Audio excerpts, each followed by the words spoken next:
Welcome to the virtual Cybersecurity Awareness Month kickoff event hosted by the Nebraska Tech Collaborative and many of our partners with the NTC, but special coordination shout out goes to Greg Elliott with the team at Zerto and also Julie Sigmund with the Omaha STEM ecosystem, who will be joining us near the end of this call. But before we get going, Greg, do you want to share a bit about Zerto, and then we'll kick it over to the panel. Well, sure. Thank you, Shauna, for having us today. We at Zerto, we're focused on continuous data protection for our customers. So while this is October Cybersecurity Awareness Month, we're focused on this all year round. So appreciate you focusing on it the first day of the month and getting into it. But as far as Zerto, as I mentioned, we're continuous data protection for our customers' critical applications. We also just rolled out a Cyber Vault product, which is air gapped. So if a customer is ever impacted by cybersecurity ransomware, they can recover from that pretty easily with our products. So anyway, looking forward to the discussion today, and thank you again for having us. Absolutely.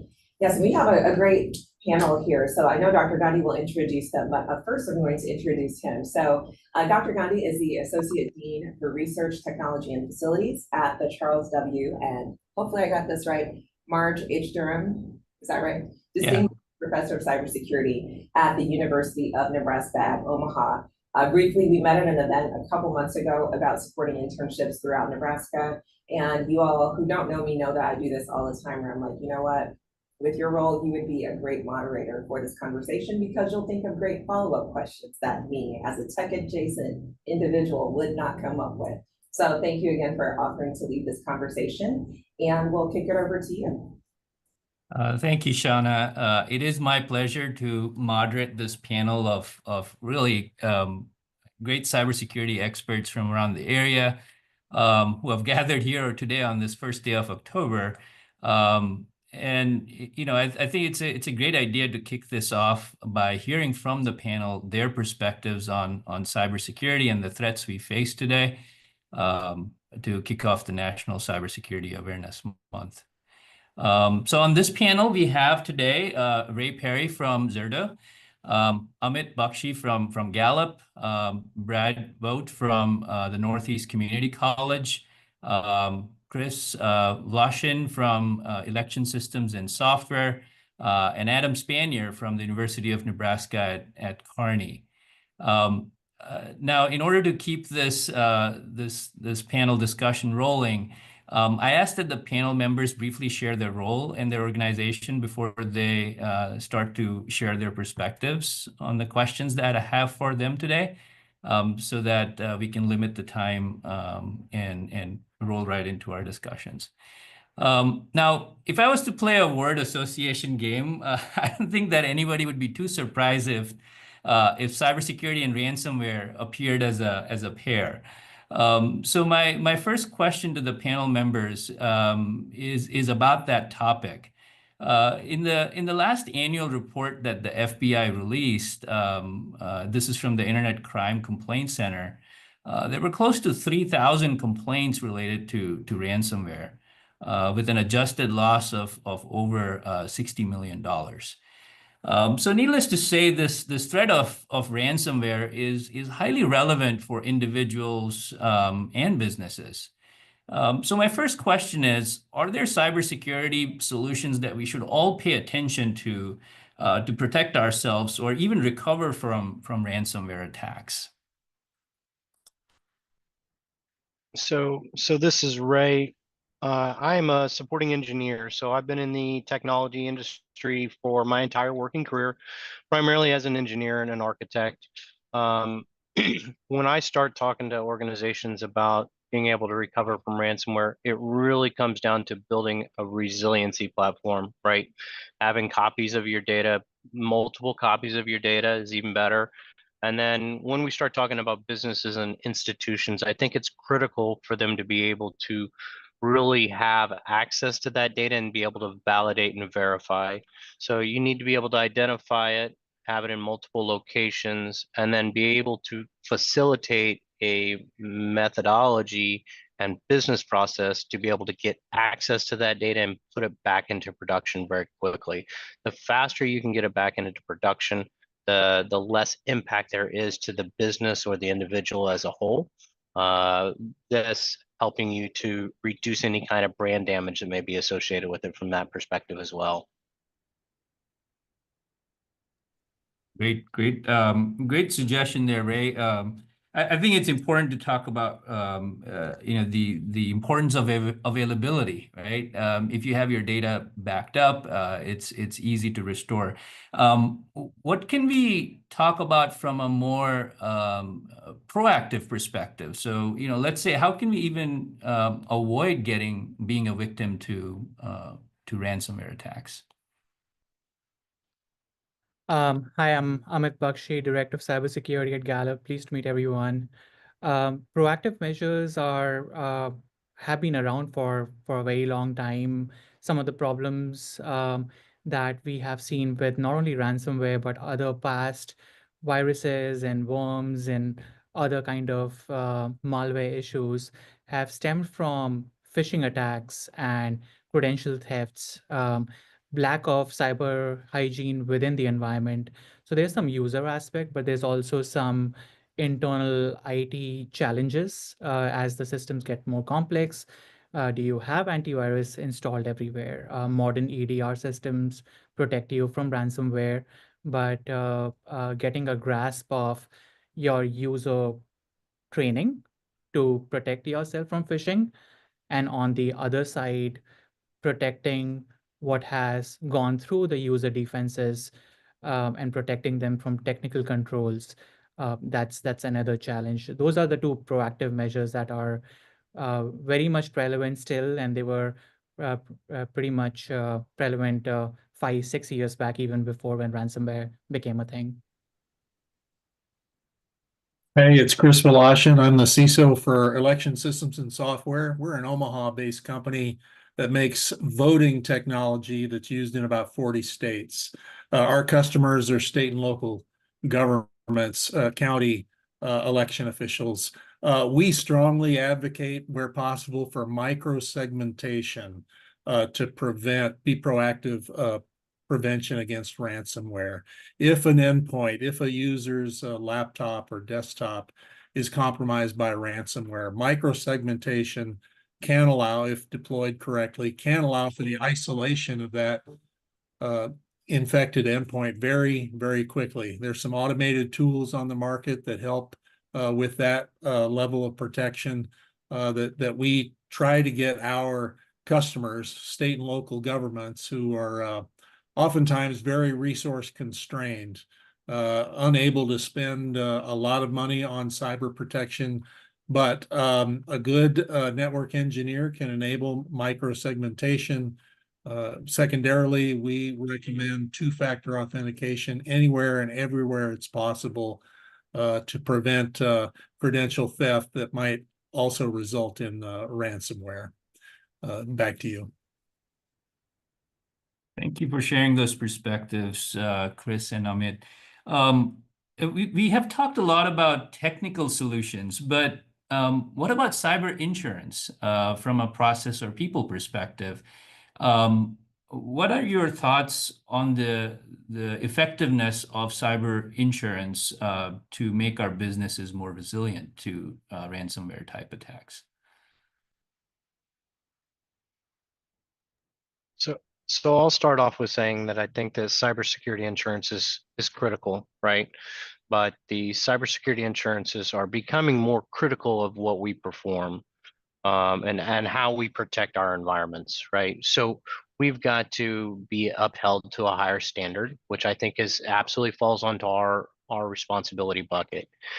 And they are going to, I think it's, again, critical, but it should be used for really taking and addressing those key components or those slightly one-off things that maybe we didn't take into account for or has changed with the environment.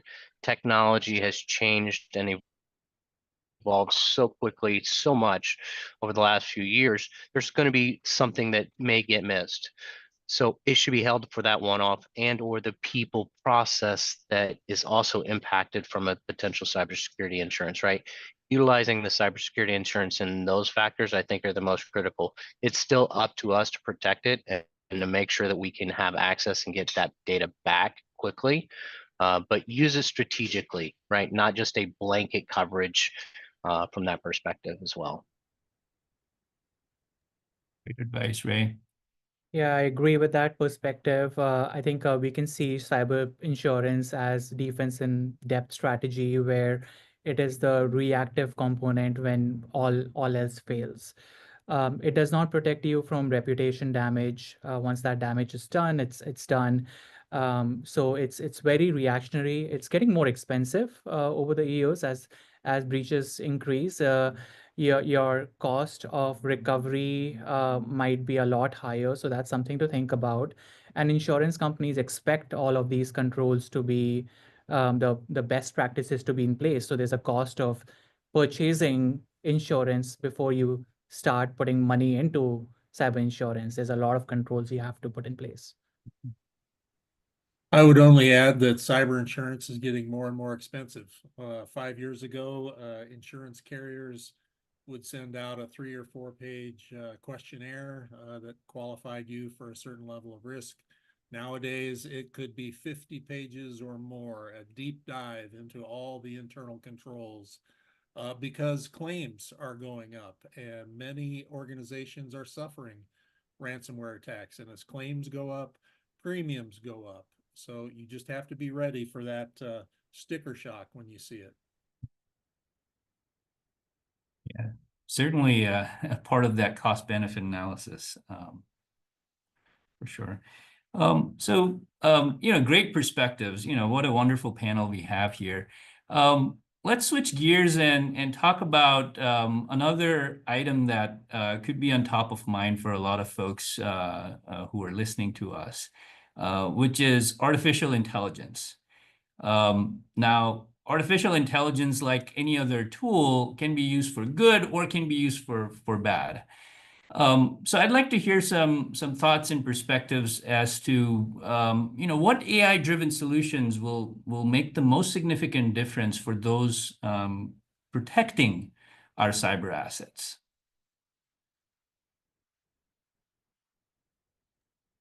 So I'll start out this one.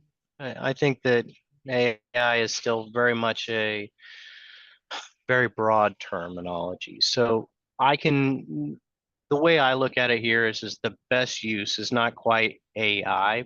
We can use AI to help, identify potential challenges coming into the environment and using it to identify some of those things. But from a real world use case, what I like personally is more on the machine learning side of the house. Understanding a baseline of what your environment is currently, right? And being able to identify when anomalies occur within your environment, I think is really critical. I think AI will get there eventually where we're going to be able to establish that baseline much faster. But at this point, I still see it being more of a machine learning perspective, right? There's so many integrations and so many variables coming in there. Establishing that baseline and using machine learning to say, hey, this is my baseline. Now these things have changed. Let's look into it and investigate it from there. Then maybe you can utilize the AI from that perspective on that. Yeah, we've seen AI in how antiviruses have evolved over the years from signature-based to more heuristic detections, where you necessarily don't want to hard code every malware signature out there. Instead, you want to look at what are the techniques that the hackers use, what are the tactics they use, what are the tools they use, and what is the chronological order of someone breaking into the network. You might have plethora of systems and n number of things that you can do within the network.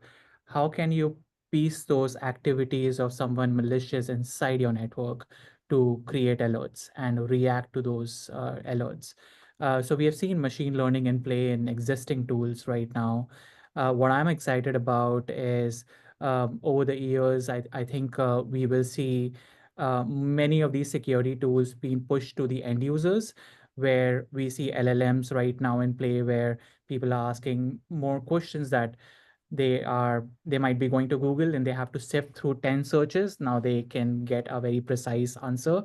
They have to take it with a grain of salt. Is it accurate? Is it somewhat there?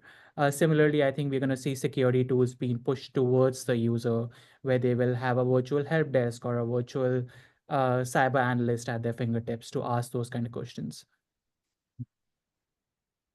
I would quickly add that I have not yet seen a use case for artificial intelligence applied to voting machines. Voting machines by their nature are disconnected, and there is a tenet of ballot secrecy and privacy when it comes to the public interacting with the voting machine.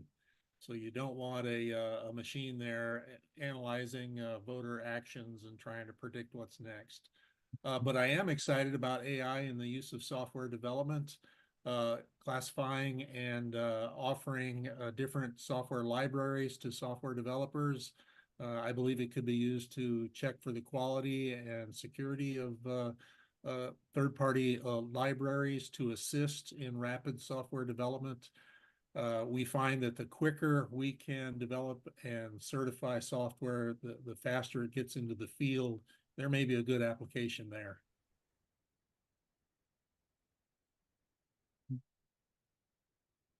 So we also have two panel members who are my fellow educators in cybersecurity. So this next question is more geared towards them, which is about what kind of efforts are you seeing in your organizations around you at your educational institutions to bring early career talent into cybersecurity roles through employer partnerships or internships? And how can those employers or those partnerships work better to engage that early career talent? Yeah, I'll jump on this one initially. So when we're talking, so I'm very much a big proponent about the education element. So we've been talking a lot about AI and the changes in cybersecurity landscape and sort of what are the proactive and reactive elements that we can use to control cybersecurity. But it can never be understated the importance of education, whether it be in user training, whether it be in creating new professionals, whatever that might be. So the education element is extremely essential in making sure that we can actually make a difference in the future in cybersecurity and increase the quality that we have. So coming from an education standpoint and obviously being at an educational institution, it's also important to make sure that our educational institutions are connected to the industry. Sometimes it can be really easy for academia to sort of lose track of what's actually happening in the industry. So one of the things that we focus on here at the University of Nebraska at Kearney, and by the way, I am a lecturer here at UNK, so I teach a lot of the courses here in cybersecurity and computer science, is we try to keep our students involved with industry professionals as much as we can by building those professional relationships and bringing in those professionals to talk to our classes, to be able to engage with our classes, to be able to build relationships with our students, because we can teach our students all kinds of really useful and useful information, but those relationships are going to provide just a large amount of useful information for our students as they're asking certain questions that may be only answerable by people who are currently in the industry. So building those partnerships and then remaining active within those partnerships. The other thing that we're doing is we're really pushing the internship initiative. There's really nothing that can replace real world experience. So it's extremely important for our students to get out there, get their hands dirty, see what the real world looks like whenever it comes to cybersecurity and working in cybersecurity domains. Social media, Hollywood, all the pop culture can kind of tell students that cybersecurity is something, and we all know that cybersecurity is something totally different. So those are some of the things that here at UNK we're sort of pushing. I'm Brad Vogt at Northeast Community College, and we have started teaching cybersecurity back in 2009. We're part of the Center of Academic Excellence for Cybersecurity. It's one of the things that I got here about 6 years ago. We're going to get redesignated next week. That'll be exciting for us. We have apprenticeship that we have our students basically kind of trying to grow that right now. Most of it's just PC support technician, but We're looking at getting into the cybersecurity more. Through our IT club, we try to tour businesses. On average, I'd say in a calendar year, we probably get to about 8 businesses with about 16 of our IT students to try to get them around to actually see the work that's going on in the business and in industry there. So those are the things that we try to do. I also I do teach, like the class I just got out of. I teach is auto tech, and I talk to them about cybersecurity, whatever class it is. Whenever I'm coming across anything that has anything to do with cyber, I talk about it, even though it's not technically cyber. The fact that we've got all of the stuff going on the ports on the East Coast, that's supply chain. That's a lot what cyber is. It's not a cyber attack in this case, but it's going to have the same effect. And how's that going to impact them? And I want them to be kind of eyes wide open when they're going to work, and understanding anything that's technology valuable for them in their job, whether it's an ag or anything like that. If it's valuable to them, if it's taken away and it hurts them, that's the thing that they have to be concerned about and be thinking about. That's essentially what they're going to go after. So. Well, I'll add a little bit from what UNO is doing, particularly in our college. We have an initiative called Learn and Earn, and as part of that initiative, we have designed a couple of early courses. One credit-hour courses that allows student access to shadows with our employee partners, which is working quite great. This year we're piloting as phase 2 of that course, projects in teams, where company sponsors can work closely with these student teams early in their educational career, even before they go out for and feel more confident in going out for these internship opportunities by year 3 or year 4. So always, I think we need more employers to be partners in helping us fill this cybersecurity pipeline, so that we can engage these folks at a very early stage. So thank you for all our partners here. So pulling on this thread a little bit, I want to ask our industry panelists, as cybersecurity field continues to face a shortage, what strategies are your organizations employing to, either upskill or maybe attract new talent in cybersecurity?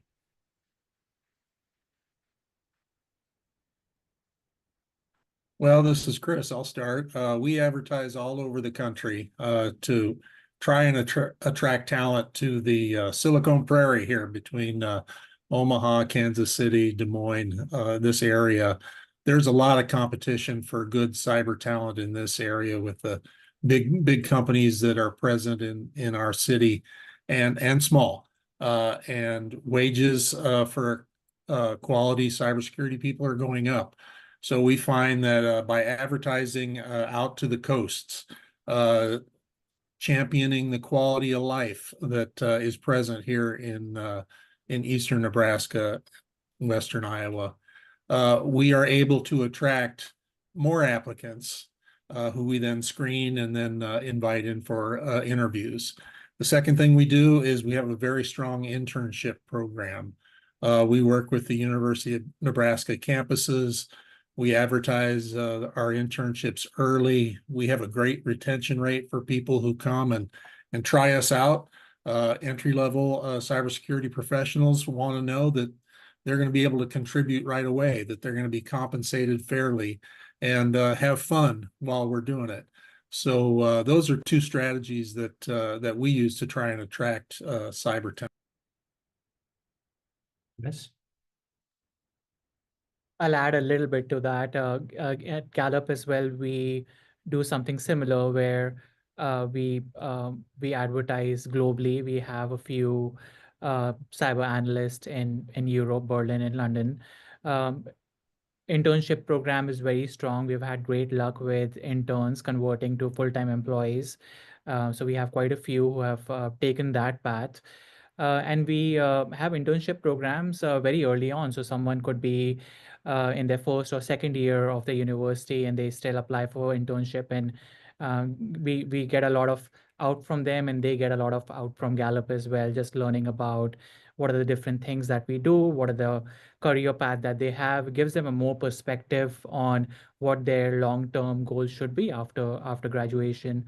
In addition to this, one last thing I'll add is we look internally quite a lot as well. So we have a lot of developers and help desk force system admins who want to change their career a little bit. They have a lot of experience in their domain, and adding cybersecurity to that is a easier transition for them if we are very methodical about what are the things that we want them to do at Gallup. So we upskill our current employees to kind of fit into the job positions as well.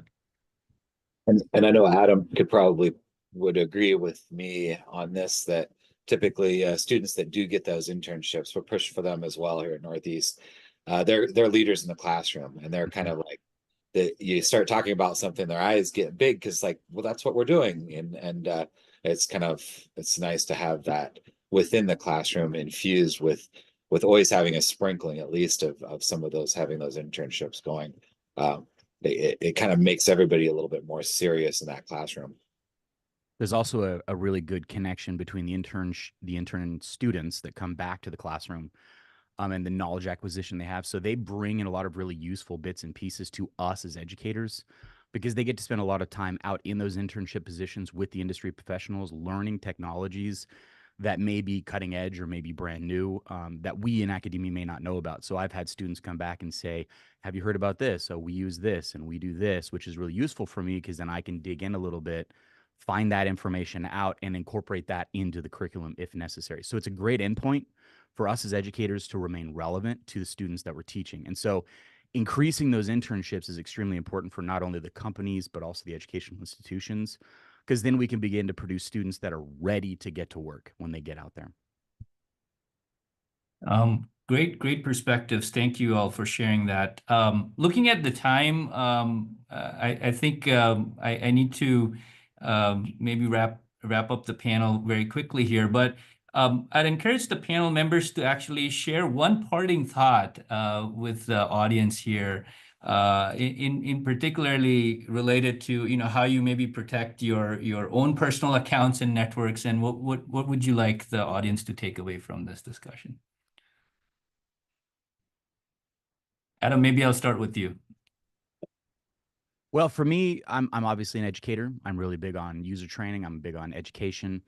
So the thing that I would say to everybody is just remember, every decision has cybersecurity ramifications. We often think that the solution for cybersecurity is some new technology, AI, some new system. But in reality, the way we change the world is through a grassroots effort where everybody thinking a little bit about cybersecurity and altering their behavior a little bit creates a massive change. So the way that we can really create a more secure cyber environment is just by having people ask the question, does this have cyber ramifications? And if the answer is yes, actually allowing that to change their behavior. And that's the way that we're really going to see massive changes. Now, there will be nice new technologies that can do a lot of great things for us. But at the end of the day, making sure that everybody thinks with a cyber mindset. Amit? Yeah, my parting thought will be, I kind of try to get an answer to the question, why has phishing and credential theft has been on top of the list for such a long time. So for me, focusing on fundamentals is easier said than done. I think a lot of companies take it for granted. It's great that we're talking about AI and AI threats here, but at the same time, making sure that our internal systems is our MFA working? Have we covered MFA everywhere? Is our credential coverage good? Is our EDR, our antivirus, installed on all the systems? So going back to the fundamentals every now and then is super important while keeping an eye on the future. Great. Well, I'll say that I'm slightly biased here in the idea of the way that I protect myself I keep multiple copies of my data in multiple locations. So I literally have 2 hard drives that I back up my personal stuff with. I have it in multiple cloud locations. The clouds aren't necessarily secure, right? They can still become encrypted. So again, I've got a copy of my hard drive, and then I actually did additional fault tolerance, another one in case my hard drive fails, right? So those are the kinds of things that I do from a personal perspective. Clearly, I think there is a bias, right? Again, because of the industry and the technology that I work with. But another thing is MFA for everything and FIDO. I absolutely want MFA on every single thing that I can do to make it as hard as absolutely possible. And I will say too, a smaller social footprint, right? You look at some of the things that are out there that people are able to see from your social feeds and stuff like that.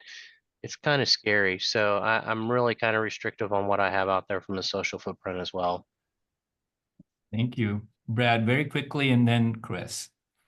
Yeah, the 6 degrees of separation is what I kind of think of as how you basically know everybody on the planet through 6 people, and just the fact that like just to extend on what Ray was saying, even the fact that everybody's so connected, it's pretty important that we share, that we are very careful in how much we share information, because it can easily end up in the wrong people. The big data being used with AI, big data can pick up data points on you that you don't think are significant, but certainly are.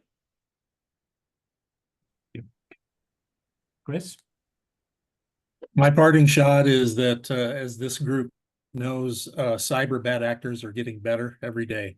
They are developing new tools that keep us as the good guys, the cyber practitioners, on our toes 24/7. I would invite the audience, the people participating in this event today, to think about how you can contribute. Does it mean taking more training? Does it mean trying something new? Operating outside your envelope of comfort to gather a new skill and then be good at it for your employer and for your personal protection. We need your best efforts. We're looking for quality people all the time. Every organization in this group here today, you could be that person. And we look forward to your contributions. That's it. Thank you. Well, great advice, Chris, and everybody else. It was a pleasure hearing everybody's perspectives and thoughts on cybersecurity. Obviously, not enough time, but to stay on schedule, I'm gonna invite Shauna to lead us into the next session. But before that, if the panelists can answer some of the questions that have been posted in the chat, just type up your perspectives and we can get them back to the audience. Thank you, everybody. Yes, thank you so much. That was great. And you're right, Dr. Gandhi, not enough time, but this is kind of what we do, a little teaser. Then you can reach out to people for more questions and support. But we're going to kick it over to Amy Kowinski. She is the founder and CEO of Smart Gen Society and has, I think, a lot of insights that support what was just shared in the panel discussion. So Amy, I'll turn it over to you, and thank you for being here. Fantastic. Thank you, Shauna. Hello, everyone. Thank you for being here. Again, as Shauna said, my name is Amy Konwinski. A little bit about myself. I am a naval veteran. I started my military career at just 17 years old, coming out of Omaha North High School. Started coding really early and scored well on that ASVAB. And so I started my career working on the WMICS, Worldwide Military Command and Control Systems, Honeywell mainframes, DEC, Jobs, different kinds of technology that is so older now that you guys are working on so much new stuff. I'm also the founder and CEO of Smart Gen Society, and I'm an organizational leader here in the Omaha community.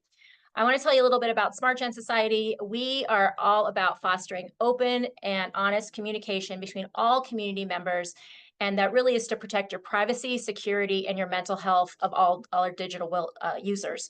So we talked about in that last panel, social media was brought up and how easy we are and how connected we are of knowing that information. And I love that because we're going to talk a little bit about that. Our impact as a nonprofit, I am the founder, and we started in 2016, and we've already educated 150,000 students, parents, and educators and business leaders in 16 states. And we are the first and largest Midwest nonprofit in the digital wellness space. I'm really proud of the work we've done partnering with, we are partners with National Center for Missing and Exploited Children, Google, Meta, and some other really great organizations. So I'm going to tell you 3 reasons why we do what we're doing and what we're seeing right now. So the first problem is we're seeing earlier access to digital technology and devices is leading to major mental health crisis. So we're seeing about 50% of our teens are reporting being addicted to their devices, and the average age to get a smartphone is just 10 years old. Now, this is a community issue. So even if you have, you don't have social media, or your kids or your nieces and nephews don't have social media, it becomes a problem because it is now the third space. So everybody kind of take a think back to when you're in middle school. Where were the 3 places you spent the majority of your time? So I'm going to go ahead and say it was probably home, school, and that third space might have been the park, it might have been the mall, the roller skating ring, the sports field. So now, after social media, we are seeing that third space really being technology and social media. And that means even if a child or a teenager is not on digital devices, they're really missing out on that third space because the majority of people are on that third space. So it's really important for us to find and create third spaces for our communities. So having child-centered or regularly frequented areas. One of the things I really love is the Jean Leahy Mall. I think that is an amazing community development here that gives people of all community ages to hang out and be together, inclusive spaces that are safe, and making sure that we can have educators be able to provide these and know how to provide them. Our second reason why we do this is we have mental health crises at a crisis level.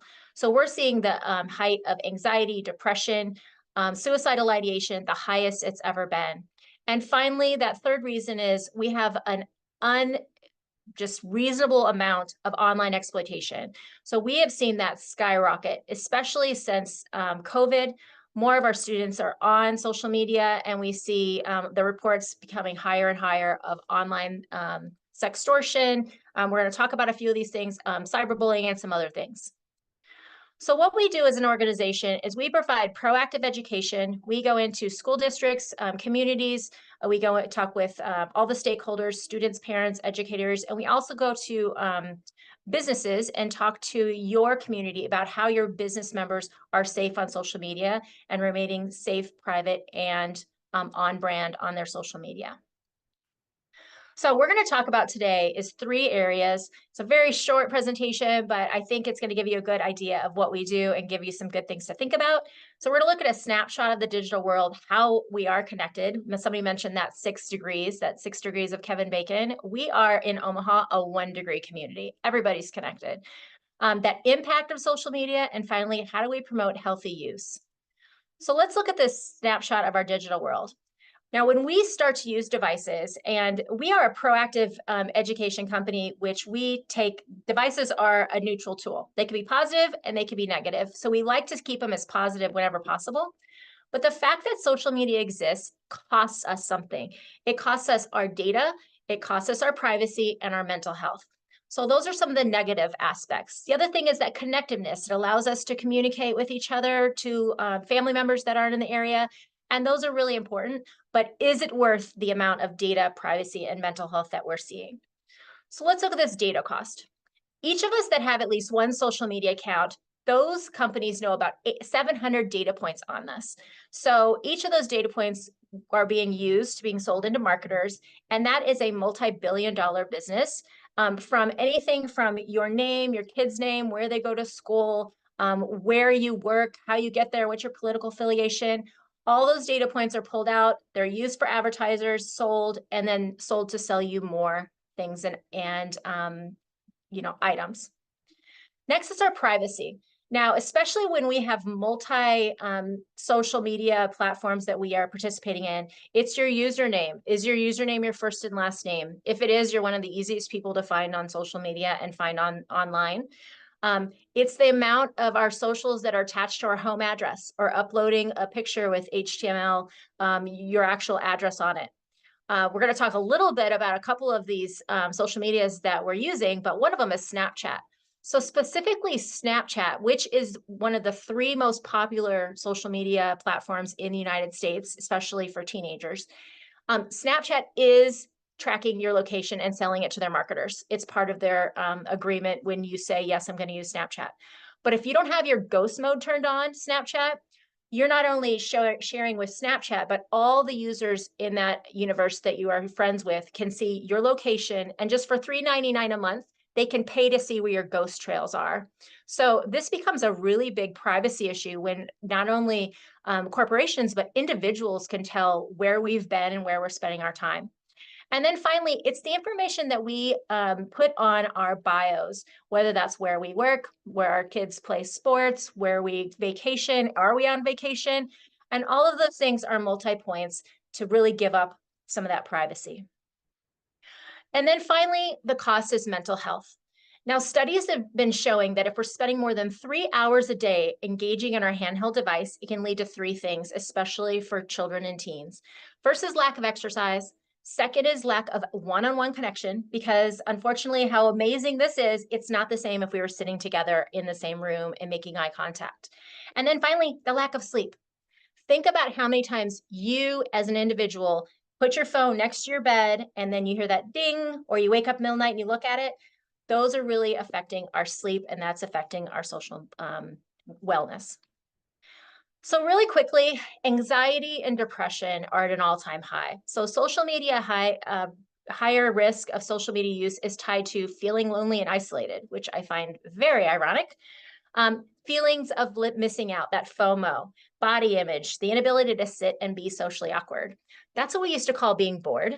Now, I want you to think about some of the greatest innovators in technology. One of my favorite innovators is Admiral Grace Hopper.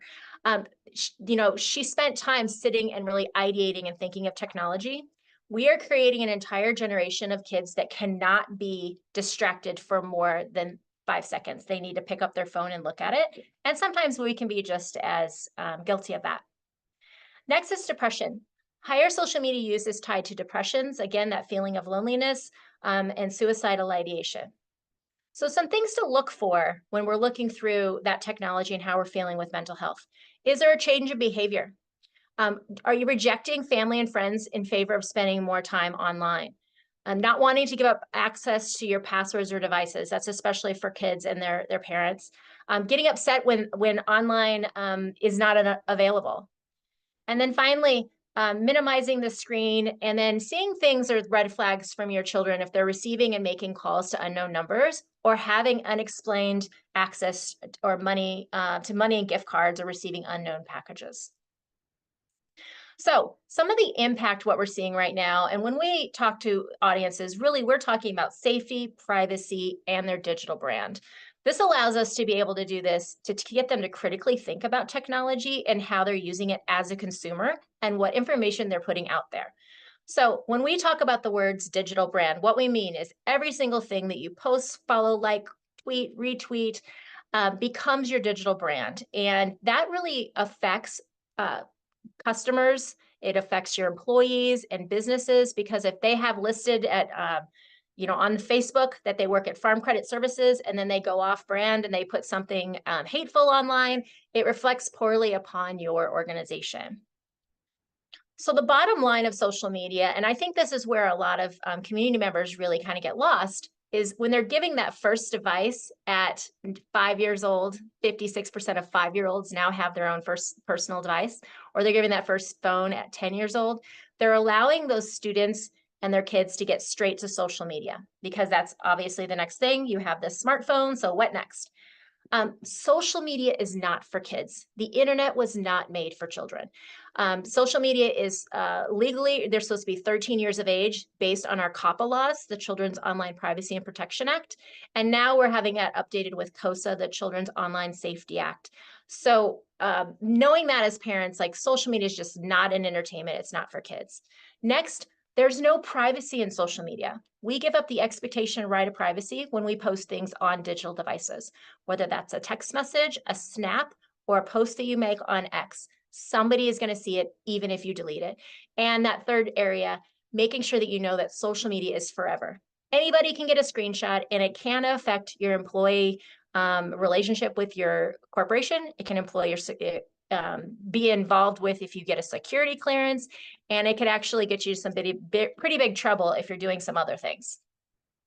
So let's talk about a couple of these apps. I want to talk to you today about Instagram, Snapchat, and Discord. And if you're not familiar with all three of those, I'm just going to kind of walk through. So Instagram is owned by Meta, and one of the potential dangers we're seeing from Instagram right now is it's the ease of targeting and contact. So all you need to do is actually have somebody's username, even if their account's on private, you can instant message them. So what we're seeing in the greater Omaha area is between 51% and 69% of students are being offered money to be people's friends online, meaning it's a first piece of grooming and it's a targeting for sextortion that they're saying, hey, I will give you money to be my friend, or I'll give you money for pictures of your feet. And that's not just students, that can be adults, and it could be older adults also. Next, those users are constantly receiving these messages. And the only thing we can really do is teach the users to be their own first line of self-defense, to be able to recognize what to do when those messages come through, to block them, not to fall for the scam. The next area here we're seeing is it's called pig slaughtering. I hate that term. I did not name it that, so sorry. But what we see is it's a nearly $4 billion a year scam, online scam that targets older adults, and it is a crime of emotion. So they'll go out and they might target your widowed father and fall in love, and then they start asking for money. So it could be something found through Bumble. All of a sudden they're in this relationship and it seems real. And unfortunately, it is not a crime until the victim says that they're a victim. So many times we have calls coming into the office where somebody's father is obviously being scammed, but they don't recognize it as a scam, and they are the victim. So they have to be able to be the one that makes the charges. So that can be a real emotional thing going through.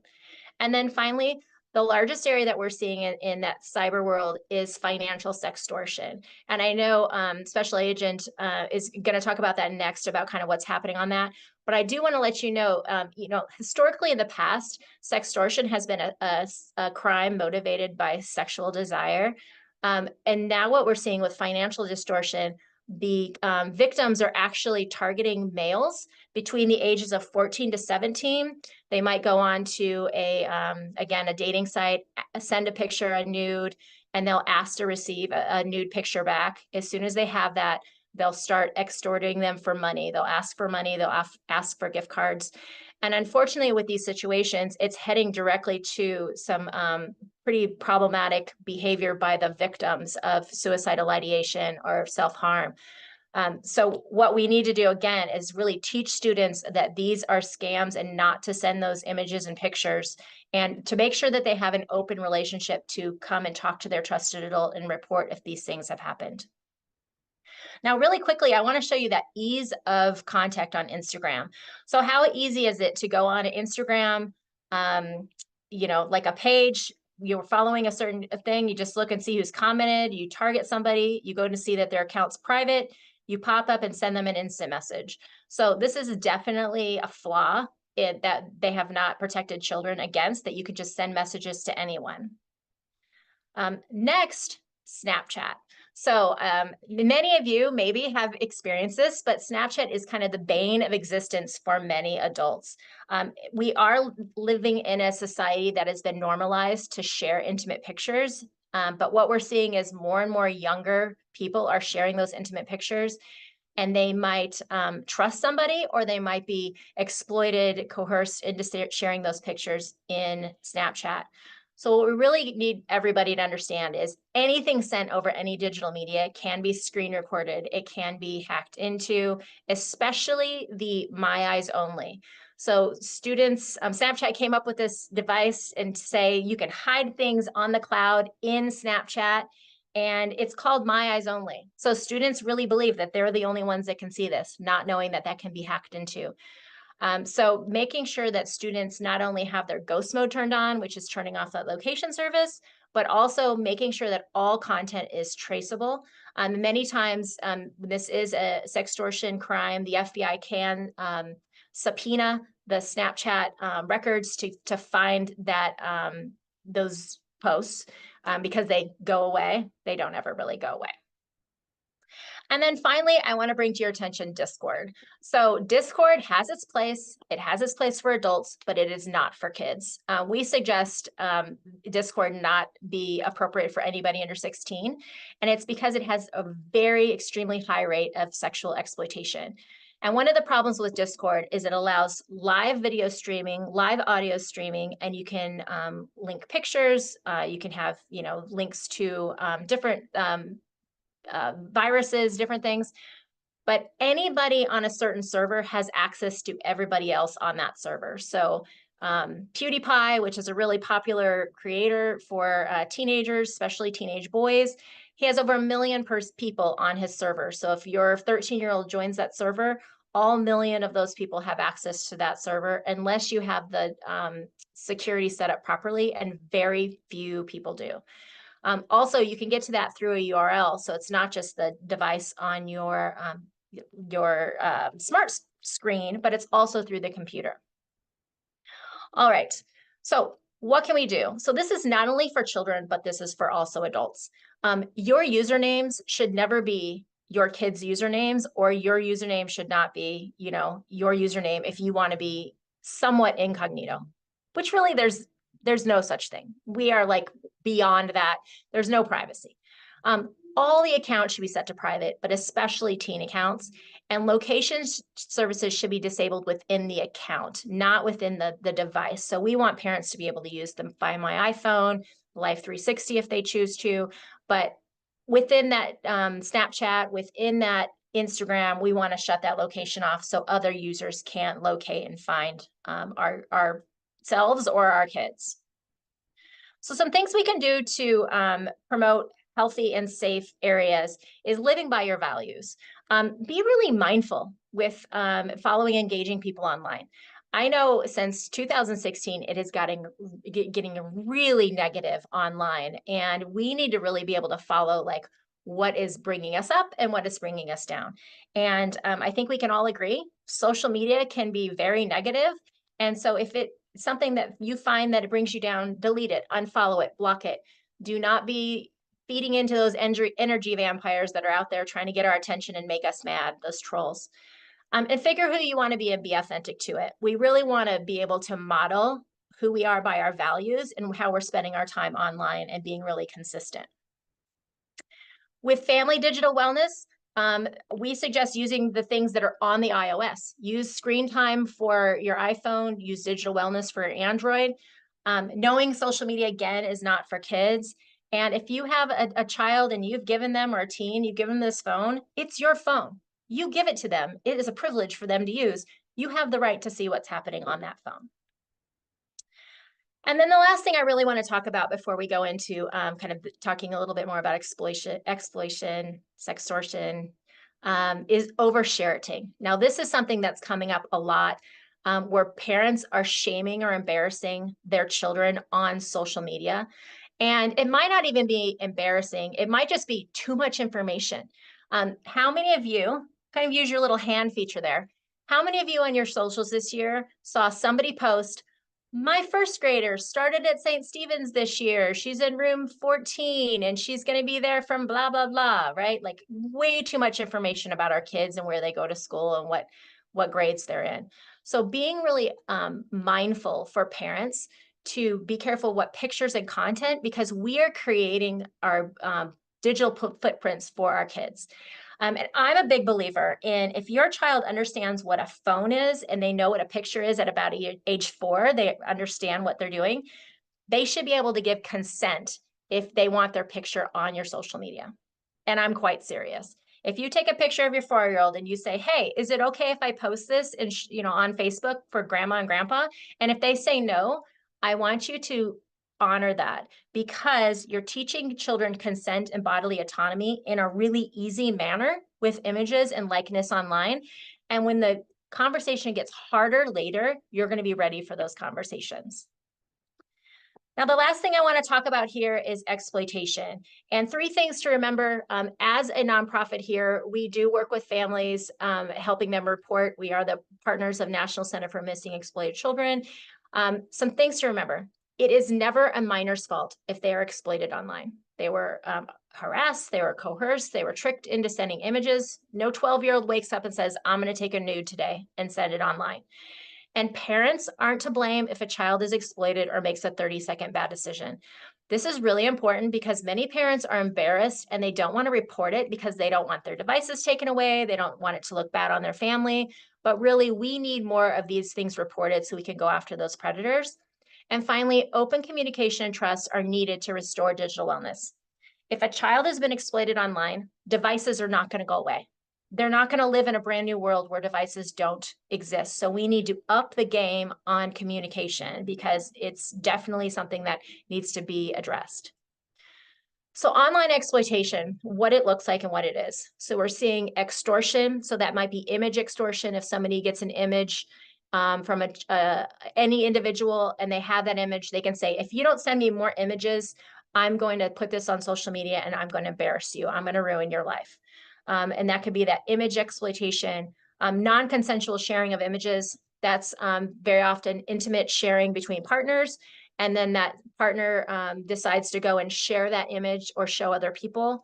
And then finally, grooming of people online. Self-generated child sexual abuse material. Many times minors are using their own cameras to take their own pictures and sending it to offenders. And sometimes as adults, we might think, well, just don't do that. Well, it's not that easy. So we know that coercion, and our next talk is going to be talking about that, like what that looks like. They are really good. Predators are good at getting students to be able to send things that they normally would not do. What this looks like is, and I want you to think back to that Instagram, how easy it is to target a child when you're on Instagram and you go through and you say, oh, here's a 10-year-old. They look like a 10-year-old in the picture. They say they're over 10, but they're not. You've targeted the child. You befriend them, you befriend them or earn their trust. And then you might start having a conversation about, opening up a conversation about sex. Have you ever been with an older man before? Then to request that nude image or send a nude image, and then to demand money or more information or more nude images, and you're using threat to demand and to get that back. So those are all really dark. So sorry, but we need to talk about it because it is part of what we're seeing right now. So what we do, about 80% of the work we do is proactive education. Again, my belief is students are their own first lines of self-defense. We need to open up those conversations between caregivers, between your elderly father, mother, and coming and talking to you if any of these things happen. And so about 20% of what we do is mediation-based services. So we do family digital planning, one-on-one digital co-parenting that might look like 2 parents are in different households. Intervention consulting, we work with schools, we work with counselors, mental health professionals, and then conflict resolution and crisis road mapping. So that might be if your child is sextorted, we will walk you through the process of reporting it to law enforcement and helping you through answering what happens to the technology next. All right, I'm doing really good on time. I think I have about a minute because we started a little minute later. Shonda, do you think there's time for one question? Yeah, absolutely. And then I was going to say too, if you don't get a chance to ask during this very short window, you can drop your questions in the Q&A and we'll try to answer them during the call or get them answered after. Perfect. All right. Well, thank you very much. I'm going to put my information here in the information for the chat and my email. If anybody has any questions, feel free to reach out directly. Thank you. Thank you so much. This has been so informative. And to close us out today, we have Eugene Cowell. He is the special agent in charge of Omaha's FBI office, and he has some additional information. So all of these topics build on each other, as you'll see. I did just launch a question in the chat about, or will be shortly, how aware you were of the threats that Amy just shared. And I'll have a couple more just to tie us up from the panel discussion earlier. But with that, I'll kick it over to Eugene. Thanks so much for being here today.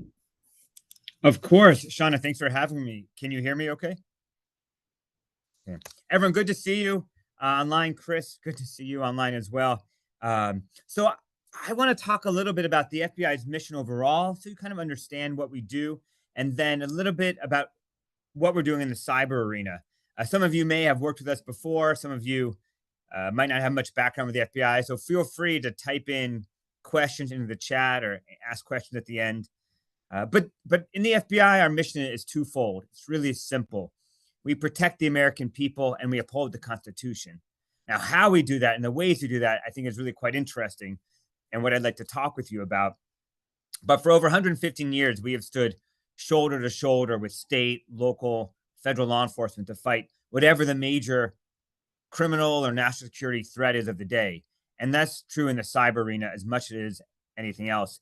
In fact, many of the techniques we're using to combat malicious cyber actors, we learned in our fight against terrorism after 9/11 in terms of focusing on prevention, disruption, and partnerships overseas, and trying to hit hackers before or during their attacks.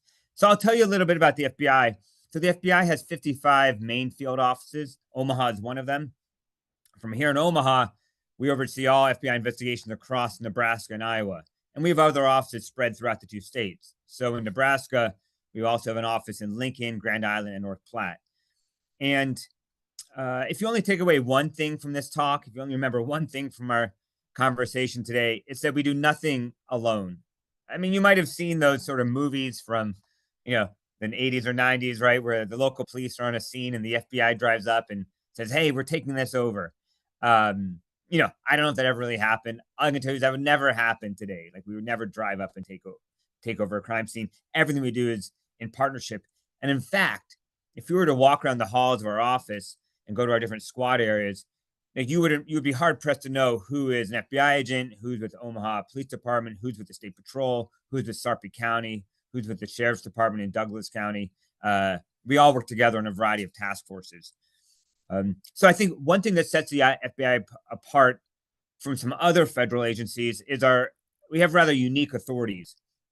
We have unique authorities both to investigate and collect intelligence on criminal organizations, but also hostile foreign governments. We have sort of a dual mission.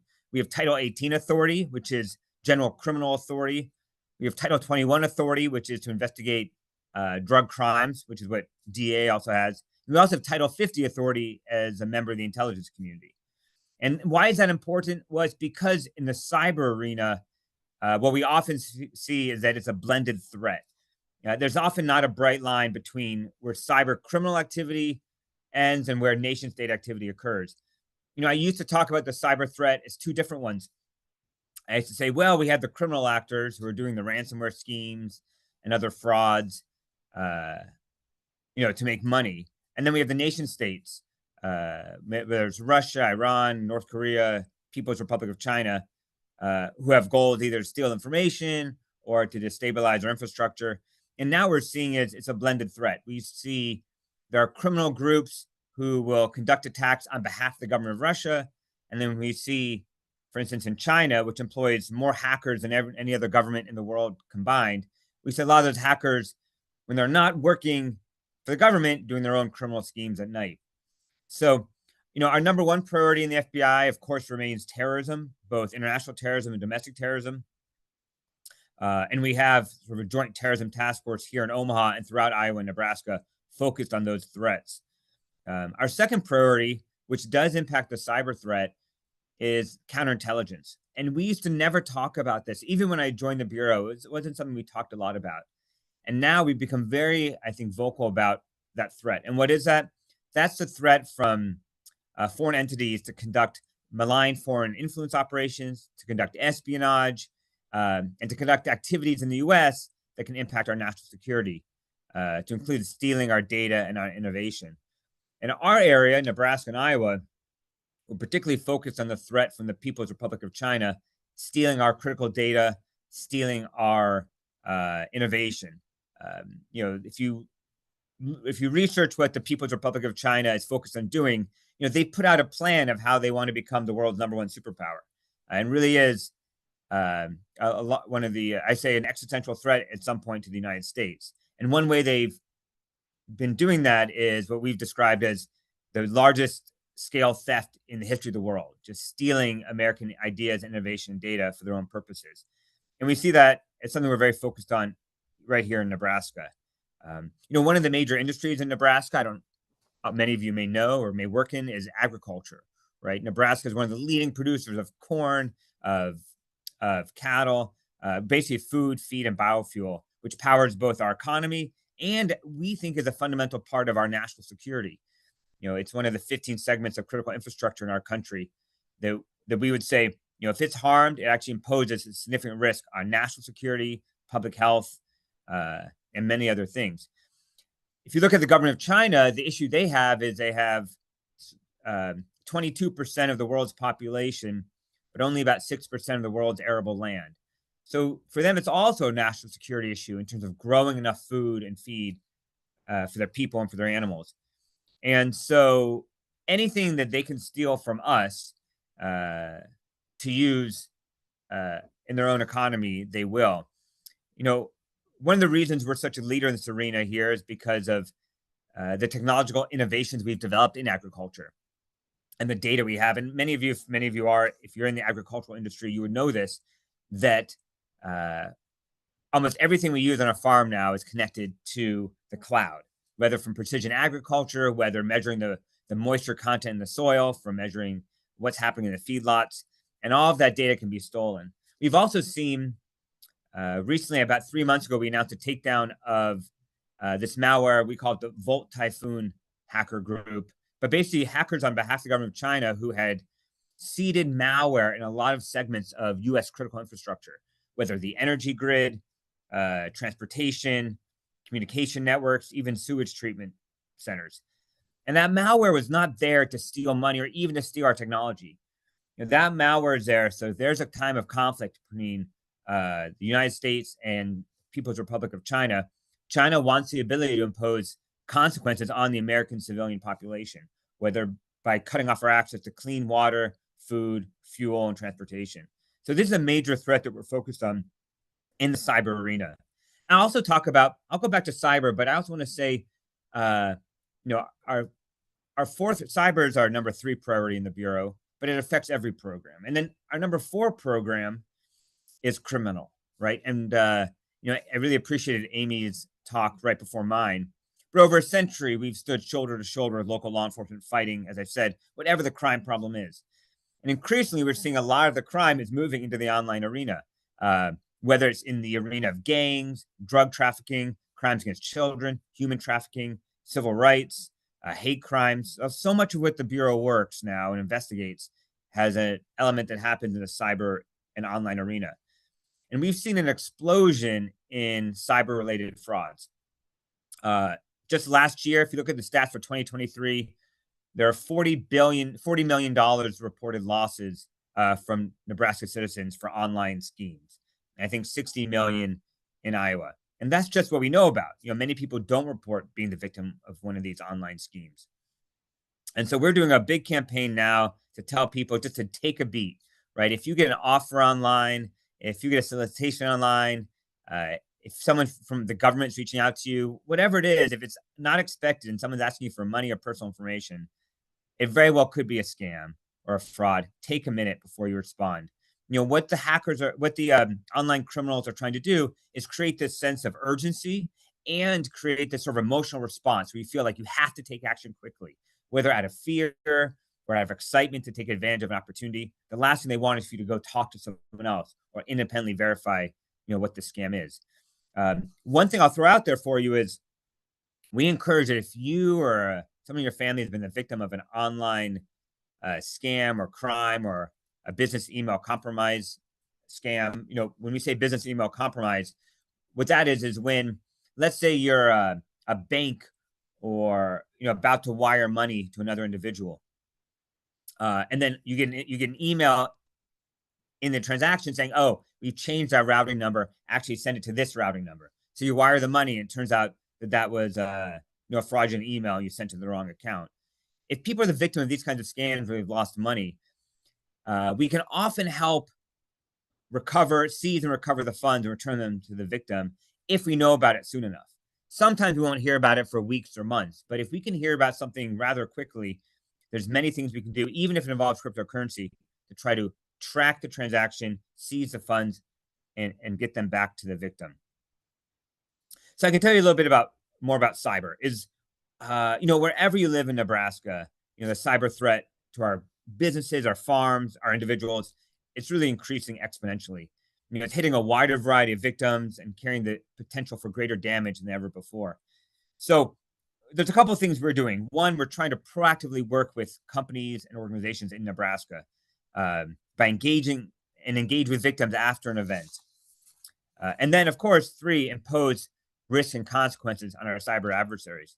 One thing we encourage all of you in the business community, and which is why, Sean, I'm so grateful for the opportunity to be on the call today, is the greater degree that we think everyone in Nebraska knows that we're here, that you find us to be a trusted partner, that you're willing to share information with us, the greater degree we can help protect the community from these sort of cyber attacks.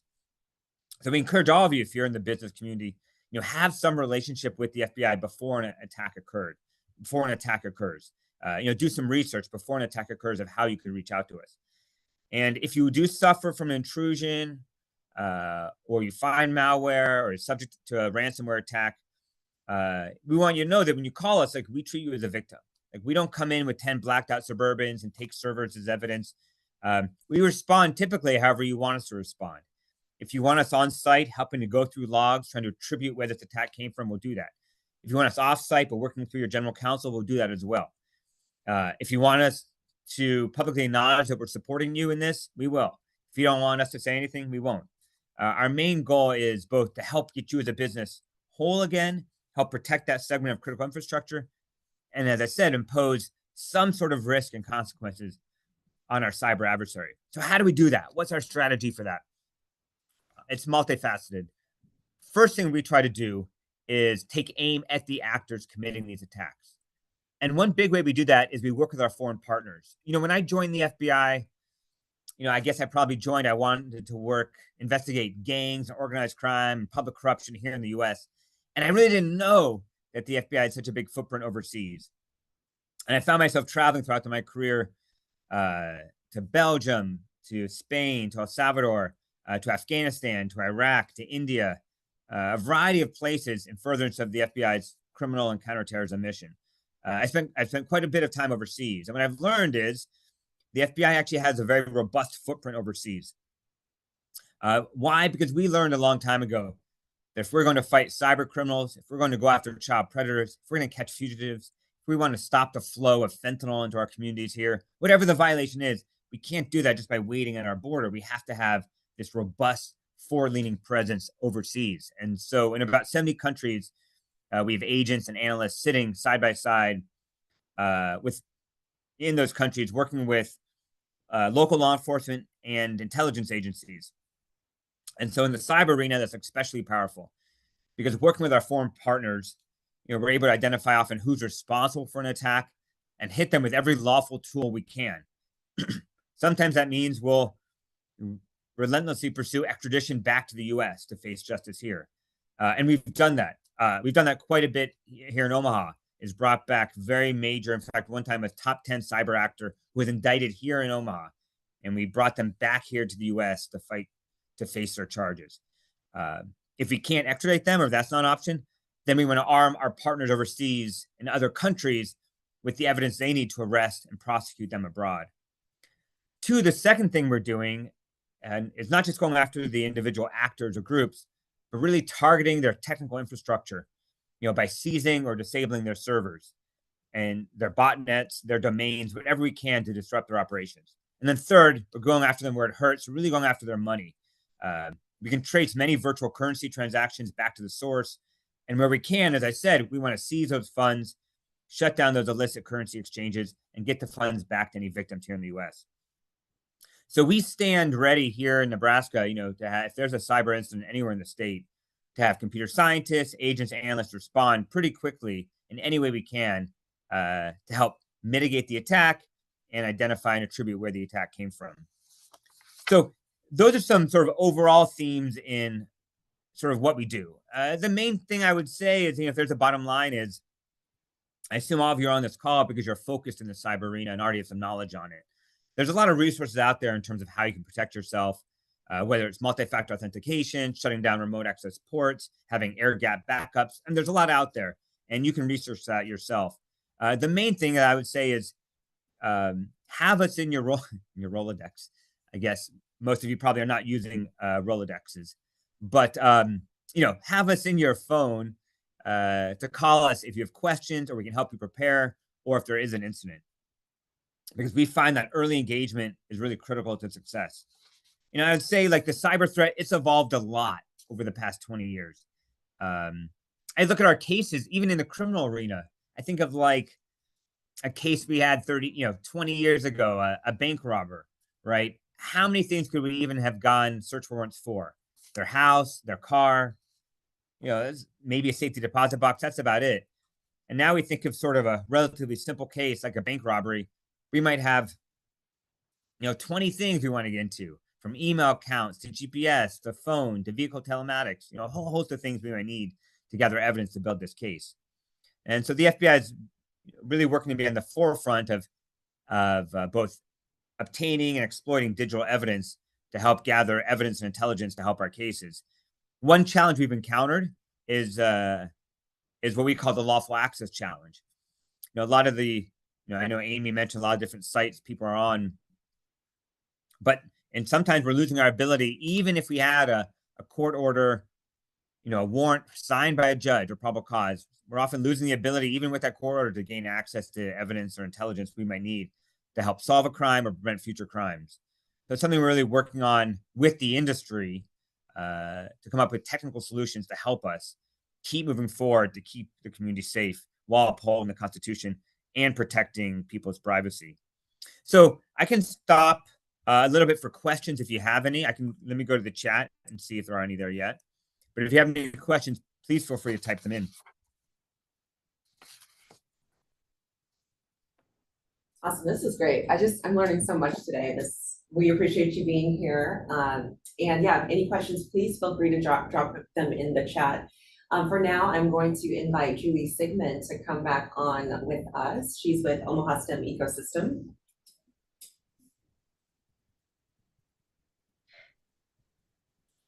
Can you hear me, Shauna? Yeah.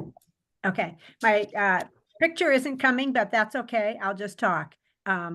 Thank you for inviting me here today. I am the director for the Omaha STEM Ecosystem. This was a great conversation and fits right into our mission, which is to help connect education to workforce development. So hearing these different panelists talk is exactly what we are trying to do, to work with educators to get this information out so our students are prepared. So thank you very much. It was a great presentation.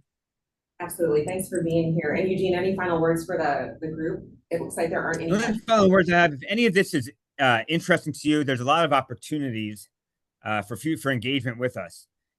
We have a Citizens Academy where we bring in sort of leaders from the community for sort of a 6-week period, one night a week, to learn about different aspects of our mission. In the cyber arena, we have different groups, like one group you can look up called InfraGard, which for some reason is spelled INFRAGARD. But if you look that up, it's a group you can join, sort of a partnership we have with the private sector, really focused on protecting critical infrastructure from cyber threats. But I would say just look us up online. You can send me an email. I'll take my email into the chat here. But if any of these opportunities sound interesting to you or want to learn more, just send me an email and I'll put you in touch with the right people. Excellent. Well, thank you all for joining us. I will be sending a follow-up with just some other opportunities to get engaged throughout Cybersecurity Awareness Month. But as we all know, there's just like a lot of things for us all to keep in mind. And like Eugene and Amy and others have said, we are the first line of defense. So just keep that in mind as you're engaging online and deciding what to respond to and what to interact with. But thanks again, you all, for being here, and have a great rest of your Tuesday, I think it is now. Have a great day.